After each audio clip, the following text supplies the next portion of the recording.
Nursery থেকে যে গাছগুলো এনেছিলাম সেগুলো কিন্তু সবই বসিয়ে দিয়েছি। হাই, আমি সঞ্চিতা, রুফটপ গার্ডেনার সঞ্চিতা চ্যানেলে সবাইকে স্বাগত জানাই।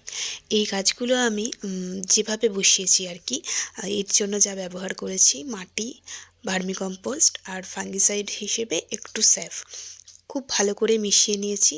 এই মাটিটাই কিন্তু আমি সব গাছগুলো বসিয়ে দিয়েছিলাম। আর গাছ কিন্তু আমি শুধুমাত্র ভার্মিযুক্ত মাটিতেই আগে বসাই, তারপরে খাবার ব্যবহার করি পরে সেটা। তো গাছগুলো কিন্তু আমি দুদিন ছায়ায় রেখেছিলাম বসানোর পরে, তারপরে আজকে ফুল সানলাইটে রেখে দেব। যদিও দুদিন ধরে রোদ একদমই ছিল না, তো দেখা যাক কীরকম রোদ এরপরে হবে। তো সেইভাবেই কিন্তু আমি গাছগুলোকে সাজিয়ে রেখে দিচ্ছি আমার এই ছাদ বাগানে।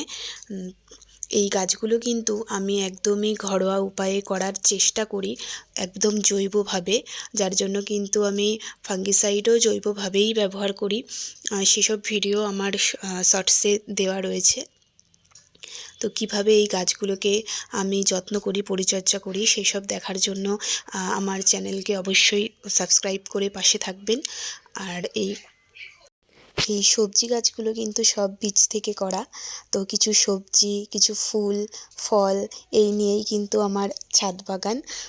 তো সেই সব ভিডিও দেওয়ারই চেষ্টা করব, আমি কিভাবে গাছ বসাচ্ছি বা তাতে কি কি ব্যবহার করছি।